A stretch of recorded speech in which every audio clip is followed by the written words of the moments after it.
So I probably should have mentioned this in the previous episode, but just in case you missed the news, Ruby is now a year old. She turned a year old on the 13th of June. And if you remember when I brought her on for the first episode, not long after we had her, when she was about, what, 8 weeks, 9 weeks old? Yeah, she's a little bit bigger now. She's a big girl, aren't you, Ruby? And she's just very happy, very lively, very cute. Oh, she's such a lovely doggo. We love Ruby in this house, and you guys should love Ruby too. Follow me on Instagram and Twitter and all the stuff for all the pictures. Most of you will know about this anyway, because you follow me on Twitch and Instagram and Twitter, like I say, but just for those who hadn't and don't follow me on those things, here's Ruby, and she's lovely. We love Ruby, don't we, Ruby?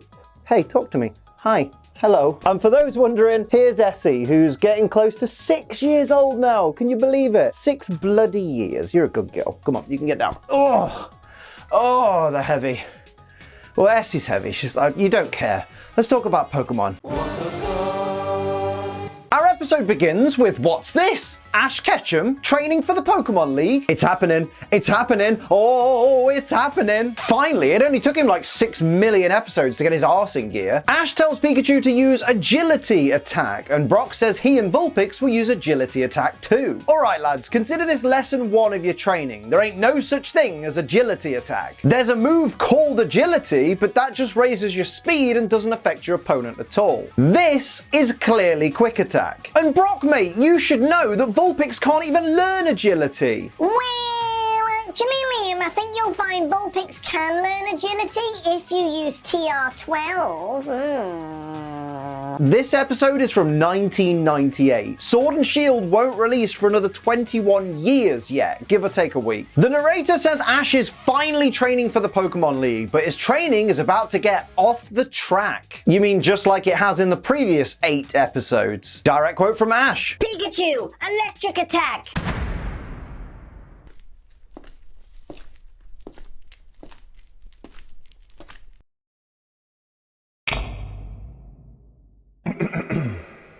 That's not a move.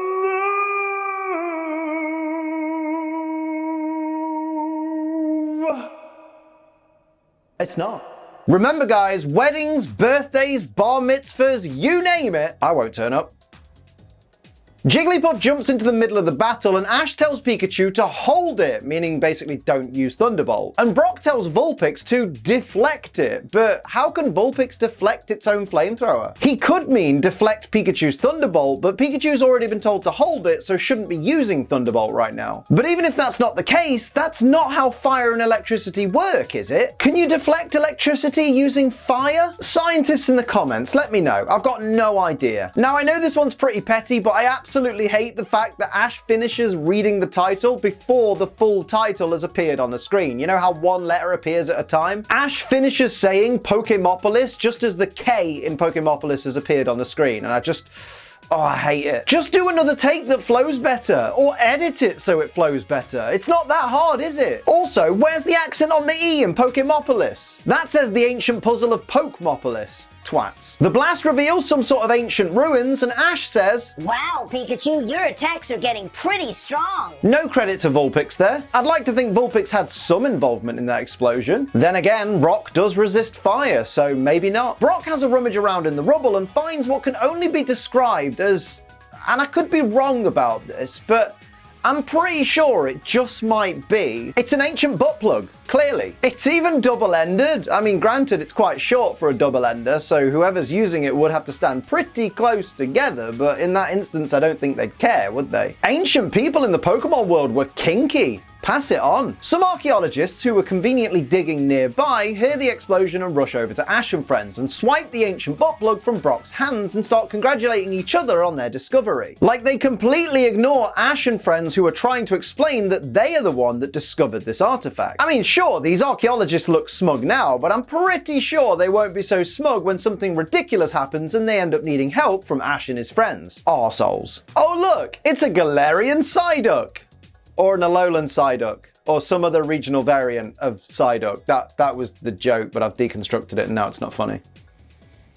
Don't you hate when that happens? To be fair, I do genuinely think the Psyduck line is one of those Pokemon evolutionary families that could really do with a regional variant just to spice it up a bit. Although then again, people would just cry online because it's another Kanto Pokemon getting all the attention. All I say to that is get over it, mate. As much as we may not like to admit it, Gen 1 is without a doubt the most marketable generation of the 8 because it not only appeals to current fans and new fans who just like Pokemon in general and ergo like Gen 1 because it's mixed into that, but also the lapsed older fans who come back to the franchise who always remember the first generation more than anything. Generation 1 is just a license to print money for Pokemon.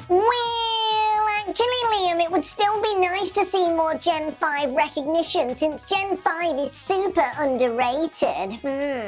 Look, I'll agree that it would be nice to see the Gen 5 roster getting some new forms and getting some more attention, but let's not pretend that Gen 5 is underrated. That is a flat-out lie. Everyone loves Gen 5. It's rare today to hear anybody say they don't like Gen 5, so how can it be underrated? We all think it's underrated because we think back to when it first came out and we remember how people pretended they didn't like it or they convinced themselves they didn't like it because it's the new Pokemon game and that's what everyone does with every new Pokemon game. Much like a certain 2019 release that we'll all be calling underrated in about 10 years' time. The ruins the gang accidentally uncovered are of an ancient city called POKEMOPOLIS where the humans worshipped Pokemon. And somehow Misty is the one explaining all of this and not the archaeologist. Since when did Misty become an expert in ancient history? Oh sure, she's got time to read up on civilizations from thousands of years ago, but she ain't got 10 minutes spare to train that bastard Staryu. Misty, mate, sort your priorities out. Same goes for you guys. Your highest priority right now should be tapping that like button to help us get to 50,000 likes on this video. It massively helps out the channel. Be sure to share the video as well and leave a comment, and if you can't think of a comment, just leave one like,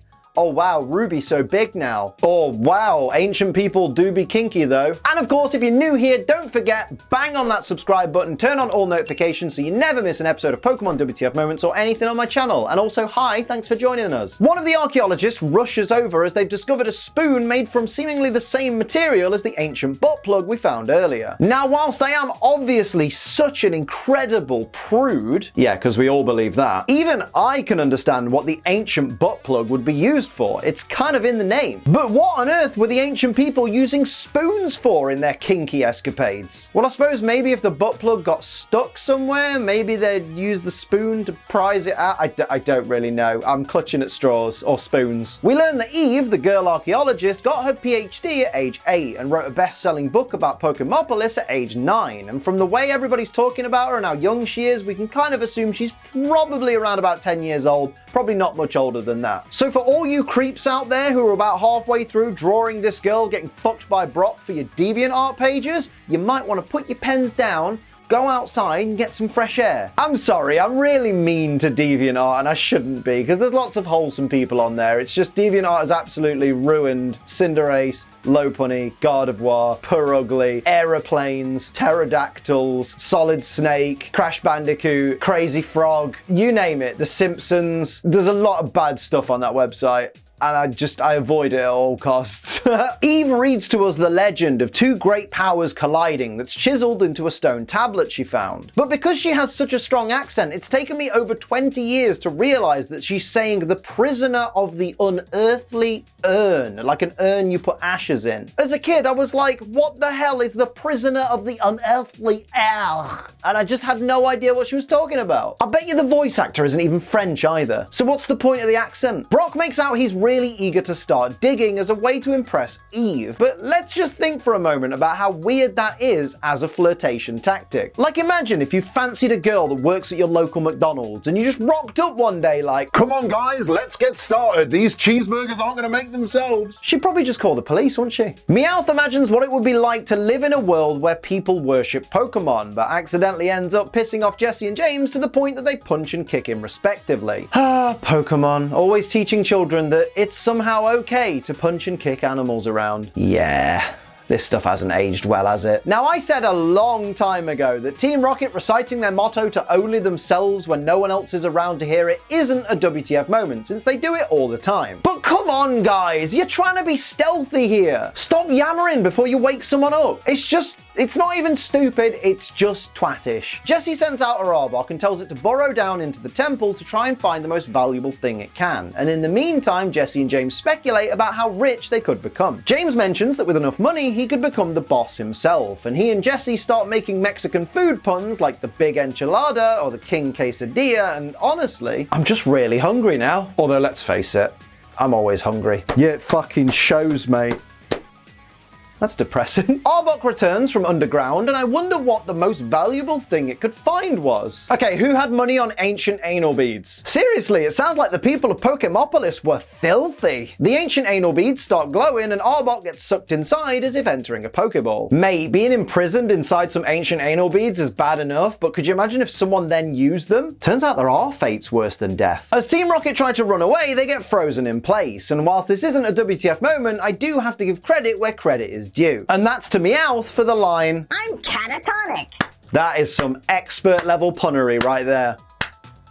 In the morning, the archaeologists discover the ancient anal beads lying on the ground at the end of the footprints left by the invisible being from the night before. When the archaeologist picks up the ancient anal beads, much like Team Rocket, he gets sucked inside. But that's not the WTF moment here. The WTF moment is man. Whatever creature it was that froze Team Rocket and absorbed them into itself, it really didn't get very far afterwards without needing to rest, did it? What is that, like 11 paces and it's knackered for the night? Jesus, and I thought I was unfit. Surely I can't be the only one who thinks it's really dumb how the ancient anal beads flash up the faces of the people trapped inside. Like, why would such a demonic device feel the need to make Ash and friends aware of who specifically is trapped inside it, or even that is a thing that this device does, like absorbing people? Surely it's scary enough to make the characters afraid of this device just by floating around in the air of its own accord and absorbing the people who are in that area at that time. I don't know, I'm probably being petty, but it just seems completely unnecessary. And also, while we're on it, why does it freeze people in place first and then absorb them? If it's close enough to use its freezing power to freeze them in place, then surely it's close enough to use its absorbing power to absorb them, so why not just skip the freezing step? Could this really be the least efficient demonic presence we've ever seen? Nah, surely that has to go to the demon in Paranormal Activity, who's supposed to be trying to find and claim a soul, but instead spends half of its time slamming doors and opening cupboards. Meanwhile, inside the ancient anal beads, the main archaeologist explains to Jessie that they've somehow been transported inside the dark device, and James says he'd rather be at Miami Beach. Hang on,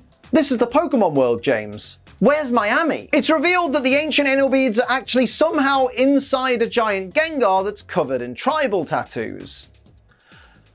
What the fuck? Ash mentions that this Gengar isn't like the one he met before, which was smaller than he was and didn't have these weird markings. But after he whips out Dexter, it's revealed that this creature is indeed a real, legitimate Gengar. And unlike last time, where Dexter said, "No information available," we actually get an updated Pokédex entry for Gengar. Details about this Pokemon are unknown. Oh, for God's sake, Dexter. Dexter's crap. Pass it on. A storm begins to brew over the ruins, and for some reason we get a shot of Professor Oak along with Ash's Muck and Krabby watching on. It's nice to see them, but I just don't get why they're shown. Also, just saying, Ash has a free space on his team right now, so I really don't understand why Muck or Krabby or one of his Tauros isn't filling that 6th space. Holy moly, Brock sent out Onyx to fight the giant Gengar. That's now 2 episodes in a row where Brock has been the first of our heroes to take action. Are you feeling alright, Brock? Ash sends out his Pidgeotto to battle the giant Gengar, and it gets sucked into the ancient anal beads within a few seconds. But what I don't get is why Pidgeotto is suddenly completely knocked out. Everyone else who got sucked in was absolutely fine. Well, as fine as you can be when you're trapped inside an ancient sex toy. Also, where's Arbok? We can see Pidgeotto, Meowth, Jessie, James, and all the archaeologists, but no Arbok. But Arbok was the first thing that the ancient anal beads absorbed after it brought them from underground. Was Arbok just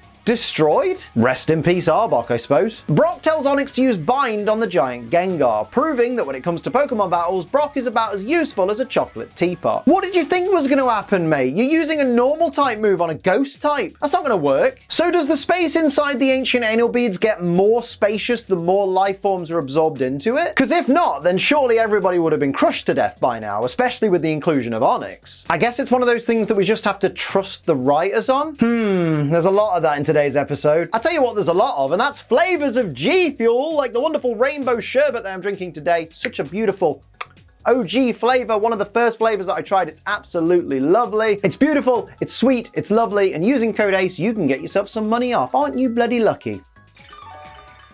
Ah, yes indeed. Use code ACE, save yourself some money while supporting this channel. Thank you G Fuel for sponsoring us, as always. Just remember, it's for over 18s only because it contains caffeine and children don't need none of that caffeine. And of course, because it contains caffeine, just drink it responsibly. Don't be a dickhead. Okay, so nothing in this scene makes sense, but just try to follow along. When Ash and friends get back to Eve, she's in a trance and floating around inside the camper, and the ancient spoon is floating in front of her. The ancient butt plug, which is also floating, begins to glow and connect itself to the ancient spoon, and then an incredibly bright light starts coming from them. The now combined ancient spoon and butt plug fly out of the camper, but even though they've left the camper and they were the source of the light is still glowing out of the camper. On top of that, Eve then snaps out of her trance and doesn't remember anything. And it's not like she even touched the ancient spoon or the ancient butt plug or connected them or anything like that. So why did they even put her in a trance in the first place? I told you, this scene is total bollocks. It's as if the writers have seen a few episodes of a sci-fi series or a fantasy series and not really understood them, but figured, you know what, we could write our own. So the ancient butt plug turns out to be inside a giant Alakazam. You know what, at this point, why the fuck not? This episode is batshit mental, and I'm kind of loving it. Okay, listen to Dexter's in-depth analysis of Alakazam. Alakazam, a Psy Pokemon. This Pokemon uses psychic attacks to overcome its opponents. A psychic Pokemon using psychic attacks? What a revelation! I stand by what I said earlier. Dexter is crap. Pass it on. Again. Speaking of attacks, do you guys remember that one Alakazam attack? You know the one with the random dark crescent moon things that made this weird alien coral looking stuff when it hits the cliffside. Man, I always loved using that one in the games. Now that's better. The ghost type move Lick with a little bit of electricity in there to show that it has a chance to paralyze the opponent, and Alakazam teleporting to get away. That's more like the Pokemon I remember, and hey, at least now we're finally getting some kind of one-on-one battle.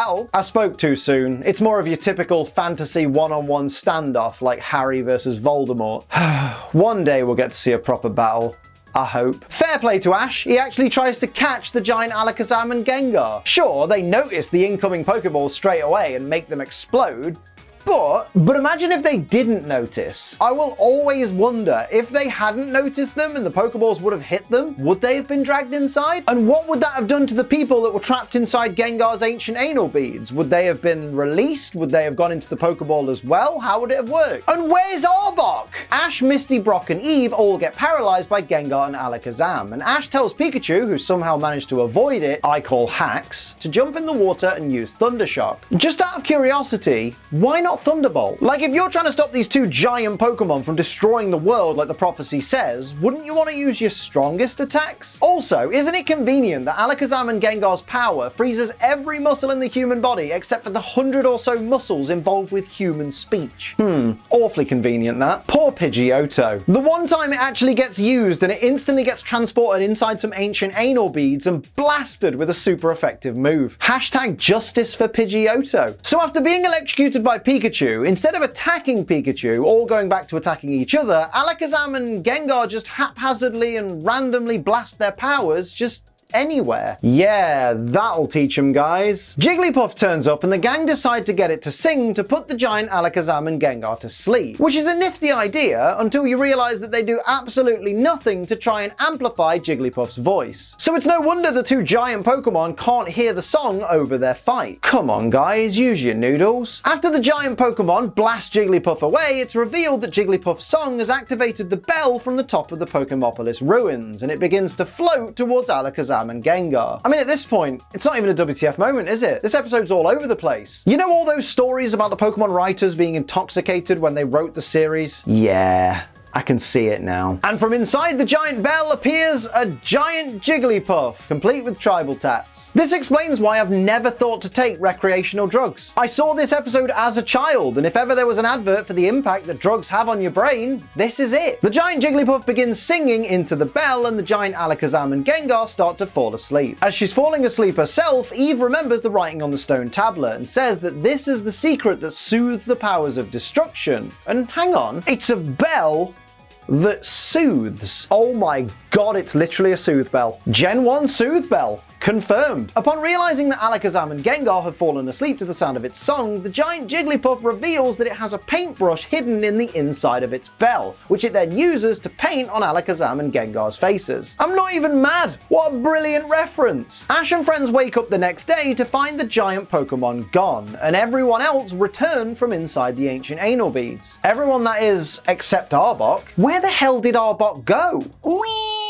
Actually, Liam, Jessie probably returned Arbok to its Pokeball when she first got transported into the dark device because she might have been worried that there wouldn't be enough space. That's actually quite plausible. Well, there we go. One mystery solved. Eve posits that perhaps these relics are actually the first primitive Pokeballs. I don't know though. It seems weird to me that when making things to trap these giant civilization-destroying Pokemon in, the ancient Pokemopolitans decided sex toys were the way to go. Direct quote from the narrator. Of course, we still haven't solved the biggest mystery of all. Will Ash ever get around to training? I mean, we're all wondering that, mate, but hey, he made a start today, and that's progress. And on a positive note, this is actually one of the better filler episodes. Like, I really enjoy this episode whenever I watch it. There you go. Now when someone whinges that I'm always negative, refer them back to this. So those are my WTF moments of Pokemon Season 1, Episode 72, The Ancient Puzzle of Pokemopolis. Let me know your favorites and any that I missed down in the comments below. Don't forget to like, share, and subscribe. Head to twitch.tv/AceTrainerLiam for all of my live streams. And of course, use code ACE for money off G Fuel. But until next time, I'm Ace Trainer Liam. Keep on training.